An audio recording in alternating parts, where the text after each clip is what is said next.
లేకపోతే ఎవరి పిల్లలు అన్నాను. మామూలు ధోరణి వచ్చిందంటే నిర్మాత కూడా ఇదివరకు ఏంటంటే ఓహో అదంటారా, హీరో కొడుకు హీరో, దర్శకుడు కొడుకు దర్శకుడు, అట్లా కొంత కొంత నడిచింది.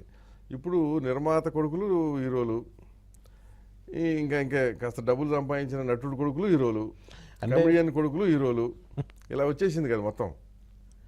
ఏదో ఆ హీరో అనే దాని మీద వాళ్ళకున్న ఆ మైలేజ్ అది చూసి డబ్బున్న తర్వాత మనోడిని ఒకరిని తయారు చేద్దాం, వీడికి ఏదైనా ఏది ఎవరి దగ్గర ఏముందో ఏ టాలెంట్ ఉందో అన్నట్టే ఏ పొట్లో అయిపోయింది అంతే. అంటే మీకు మీరు జోకులు వేసుకోరా వెటకారం దీని మీద? అంటే నిజం చెప్పండి. వేసుకుంటాం.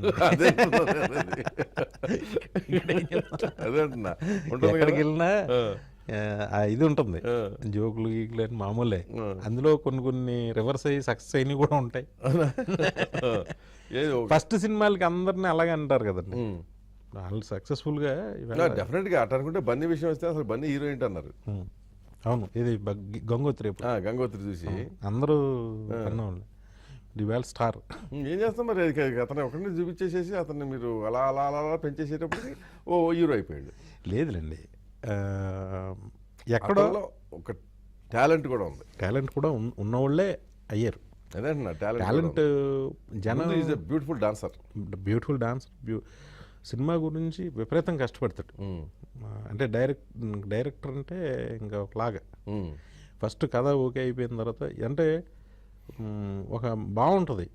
తనకి ఏదైనా నచ్చకపోయినా కూడా అది నాకు నచ్చలేదన్న ఇంకోలాగా అలాగా కాకుండా వాళ్ళ ఫాదర్కి చెప్పి, డాడీ నాకు అది నచ్చలేదు అని అంటే చాలా విషయాలు, ఒకవేళ ఏదైనా ఒక రెండు విషయాలు చెప్పినా వాళ్ళ ఫాదర్ కూడా దాన్ని అందంగా చెప్పి ఒక మంచి కథ ఎక్కడ ఉంది, ఒక మంచి డైరెక్టర్ని కావాలి అని వాళ్ళ కష్టం వాళ్ళకు ఉంది, అందుకే సక్సెస్ అయ్యారని.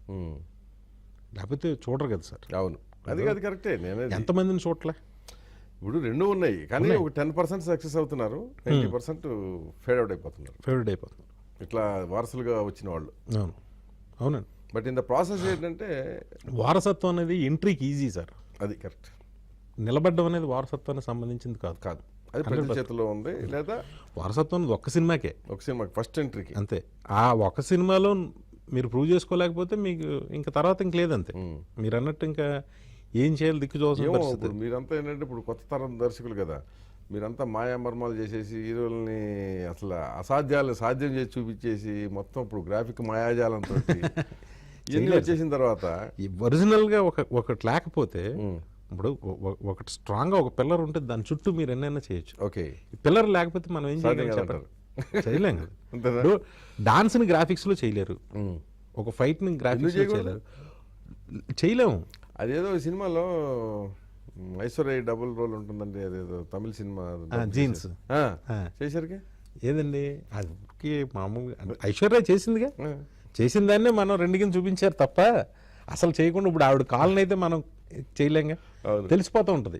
ఇప్పుడు రోబో సినిమాలో రజనీకాంత్ గారు డాన్స్ చేస్తుంటే ఆయన హెడ్ మాస్క్ ఏదో చేసినట్టు తెలిసిపోతుంటుంది. రజనీకాంత్ గారు బాడీ లాంగ్వేజ్ మనకు తెలియదు కదా, కాకపోతే ఆయన మనం యాక్సెప్ట్ చేస్తాం. ఎందుకంటే ఇంకేంటి రజనీకాంత్ ఇప్పుడు ఆయన డాన్స్ చేసి ప్రూవ్ చేయాలి రజనీకాంత్ అని మనం ఎంజాయ్ చేస్తాం. కానీ కొత్త వాళ్ళు కుదరదు కదా.